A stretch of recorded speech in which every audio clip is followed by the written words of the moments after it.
ডিম তো অনেকেই অনেকভাবেই রান্না করেন। এভাবে ডিম রান্না করলে মনে হবে মাংসই রান্না করেছি। আসসালামু আলাইকুম everyone, welcome back to my channel. Kanika Subarna's cooking মানে সহজ রেসিপি।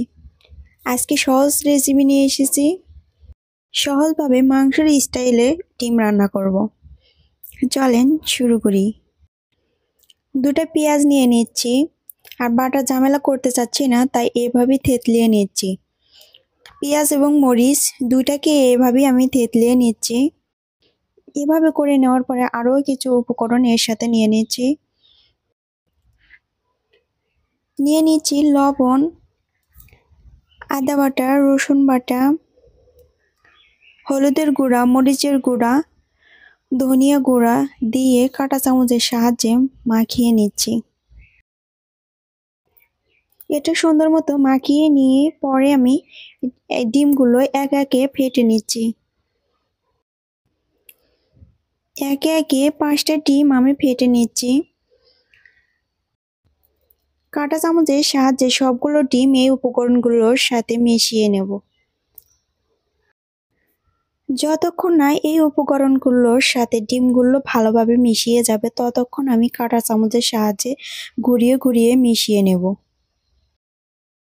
কাঁটা চামচের সাহায্যে ঘুরিয়ে ঘুরিয়ে মিশিয়ে নিচ্ছি। মিশিয়ে নেওয়া হয়ে গিয়েছে। রাইস কুকারের পাতিলে পানি দিয়ে সম্পূর্ণ সেটআপটা বসিয়ে দিচ্ছি। ছিদ্রযুক্ত ট্রেজারের উপর ডিমের বাটিটা বসিয়ে দিয়ে ঢাকনা দিয়ে ঢেকে দিচ্ছি। 5 মিনিটের মতো এই ডিমগুলোকে আমি ভাপ দিয়ে নেব। আর ঢাকনার উপরে যে ফুটাটা আছে, ফুটাটা আমি বন্ধ করে দিয়েছি। এর মাঝে একবার ঢাকনা তুলে দেখিয়েও দিচ্ছি। 5 মিনিট হয়ে গেছে, এটা হয়েও গেছে। আর দেখেন ফুলে কতটা ডাবল হয়ে গেছে। এটাকে আমি ঠান্ডা হওয়ার জন্য কিছুক্ষণ রেখে দেব। ঠান্ডা হয়ে গেছে। এখন ছুরির সাহায্যে আমি চতুর সাইডে খালি করে এটাকে তুলে নেব। আমার চ্যানেলটি যারা সাবস্ক্রাইব করেনি, subscribe my channel. Facebook page থেকে দেখলে প্লিজ ফলো।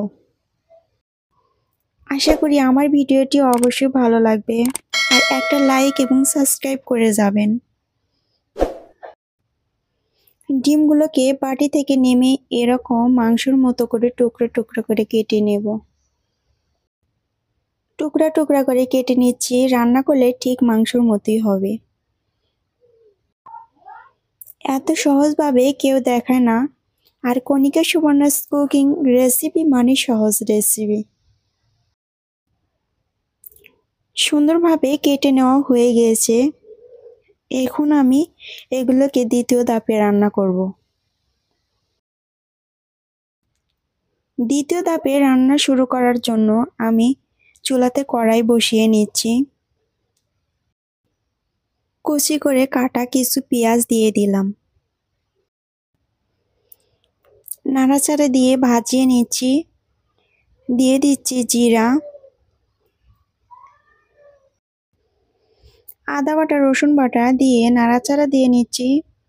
একটু নাড়াচাড়া দেওয়ার পরেই আমি দিয়ে দিচ্ছি মরিচের গুঁড়া, হলুদের গুঁড়া।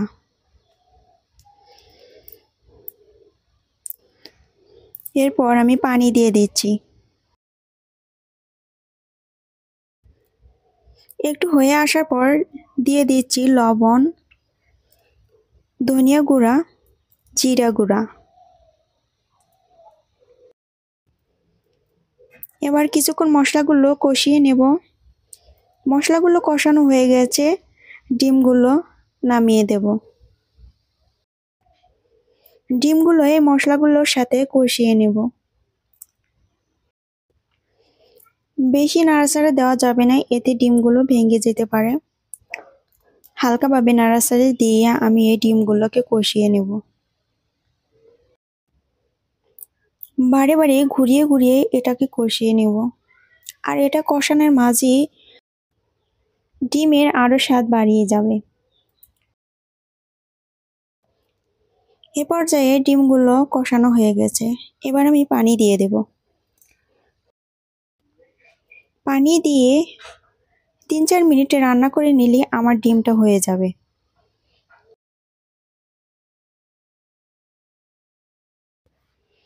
ফিরে আসলাম 3-4 মিনিট পর। ডিমগুলো সুন্দরভাবে হয়ে গেছে। এতক্ষণ ভিডিওর সাথে থাকার জন্য অসংখ্য ধন্যবাদ।